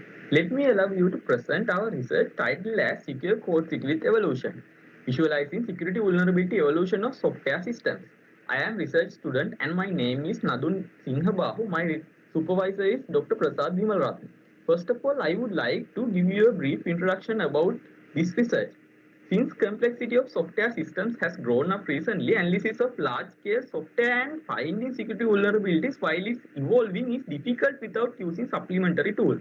Just by looking at a report doesn't transmit the overall picture of the system in terms of security vulnerabilities and its evolution throughout the project life cycle. Secure Code City with Evolution is an interactive 3D visualization tool that can be used for analysis vulnerabilities of large-scale software using software visualization. The evolution result evidently shows that our framework surpasses the existing tools in terms of accuracy, efficiency, and usability. As for the research objectives, improve the understandability and security aspects of software systems by finding and visualizing vulnerabilities that exist in source code. Research methodology contains system overview which explain the interaction between main 3 independent components, which are vulnerability processor, the evolution processor, and visualization engine as shown in figure 1. Figure 2 show the functionalities performed by the vulnerability processor. System has been divided into 3 high-level related views as shown in figure 3. First level is initial view where the abstract details gathered from analysis will be visualized like line of code, cyclomatic complexity, number of vulnerabilities. We have used code city metaphor to visualize the abstract details from static code and extend it to show top 10 vulnerabilities identified by OWASP, the vulnerability comparison between two different versions of software system. Classes of system will be represented as buildings and packaged as districts in the city. We have used color coding system to represent the security and other aspect of particular class. Sona Cube and Sona Scanner used for static code analysis, 3JS used for generate the visualization model. By expanding a particular class, user get respective code vulnerability information. Using evaluation view, user can detect the vulnerability changes between two different versions. 3 hypotheses were formulated to evaluate the result. As for the main component implemented in there, we can identify metrics preprocessor, vulnerability processor, built-in generator, Sona vulnerability summarizer, and the file system analyzer. In the result and discussion, figure 4 shows first view generated by the system. By click on the building will be directed to the second view in figure 5, which is a drill down view of particular class, which is shown detailed description about the class like vulnerability type, remediation effort, also the possible navigation to the respective file. Figure 6 shows the vulnerability evolution between two different versions. It shows newly arrived vulnerabilities, how the code expansion took place. DevGod has been selected as a benchmark project to evaluate the result. Two groups formulated, experimented, and control group based on their industry experience and familiarity of source code reviewing tools such as Sona Cube, these kind of tools. There were 10 subjects for each group, and control group used Sona Cube for their experiment. 12 scenarios have been formulated like questions, and they are into 3 categories which will be covered. 3 hypotheses formed in research methodology. They are to explore the class level vulnerabilities and related details, question 1 to question 5. For an example, which class contains the most number of vulnerabilities, to explore the method level vulnerabilities details and various security aspects from question 6 to question 8. For an example, what is the most critical method in registry.java? In category 3, to explore information related to vulnerability evolution, question 9 to question 12. For an example, what class has been more vulnerable since new features addition? Subjects were instructed to complete question 1 to question 8 within 10 minutes, question 9 to question 12 within 15 minutes. Usability testing has been carried out using IBM usability satisfaction questionnaires. As shows in figure 8, 9, 10, completion time overall correctness score of experimental group is significantly less than control group, and the usability score is higher. By conducting analysis for hypothesis testing using one-way ANOVA experimental design, all the hypothesis has been rejected, and that's all for the presentation.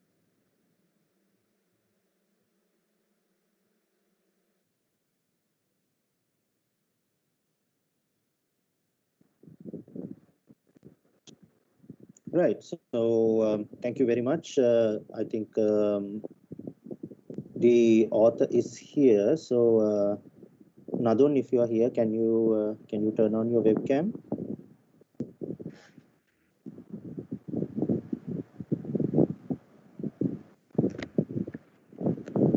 Right. So Nadun, I believe your audio is not working today, right? Or are you able to? Yeah. Yeah, I was informed that your audio feed is not audible. So what you can do is when the audience is asked a question, you can basically use the chat feature to answer. Some of the members here might not be able to see the chat because they are not part of the organization. So I would invite one of the coordinators or maybe one of the compeers to actually, if they can read out the answer, that would be actually helpful to our entire session. I can Yeah, have chat. So okay, right. That's great, Kulani. Thank you. Okay, any questions from the audience for Nadun? If there are any questions, you can raise your hand or ask the question.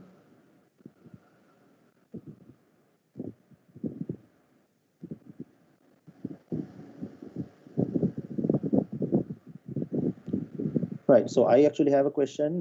So it's a short one. Nadun, can you elaborate a little bit like on the evaluation of the system? Like, how did you evaluate this system? Like, did you carry out any user studies, or did you do any performance sort of benchmarking or any form of formal testing? If you can just briefly elaborate on that. I know you have to type the answer, so if you can just very briefly elaborate on it, that would be nice.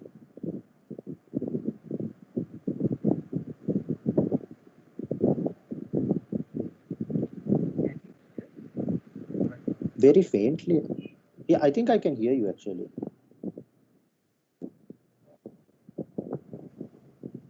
For the evaluation, so I have used Bedboard as my benchmark project, which is hello. You can hear, right? Yes, yeah, we can hear you. Is it clear? Yeah, it's clear. Yes, it's clear now. Yes, You can speak a bit louder. Okay. For the benchmarking, I have used Bedboard. So it's a project introduced by OAS for security testing. So it contains a couple of known vulnerabilities, and I have formed like 12 scenarios, which will be in 3 categories. First of all, in first category there is like simple questions like just by looking at Sona cube, you can also answer that. So, and going into the second and third categories, the answers will be little bit complicated and questions will be also complicated. So, conducting the research and discussion, so I have used Sona cube as a control group, and after that I have obtained the result from both groups, and that's how I have get the results. Okay, right. Yes, I think that was clear. Yes.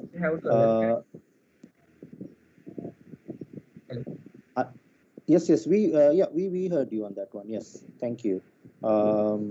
Any other questions from the audience? Okay, so seems there's no other questions. So I think we can thank the speaker. Thank you, Nadun, for your presentation and Q&A. So I think before handing back to the conference organizers, I wanted to say thank you to everyone for presenting. For first of all, for doing HCI research. As a person who is, I would consider myself as an international ambassador of HCI. I promote HCI wherever I go, whichever country I go. So thank you for doing HCI research. Thank you for publishing to the HCI track of this conference. I know some of this research could have been easily published to other tracks, like, for example, computer vision, but you found a human element in this, element of interaction, and you published to HCI. Thank you for that. And also thank you to University of Colombo School of Computing for making me part of this organizing for making me part of this session. I really like the research. I really like the papers published here, and I know it's not I'm not part of the publication tracks or selecting papers or anything, but if it were up to me, I would say there's definitely some best paper candidates in this session. But it's very rare for a HCI paper to win a best paper candidate in a multidisciplinary conference, but it's just my opinion. I think there are some really wonderful work here. Thank you so much. Thank you, Dr. Real. I'm sure you enjoyed your experience, although I'm sure you weren't expecting your first conference in Sri Lanka to be held exclusively online.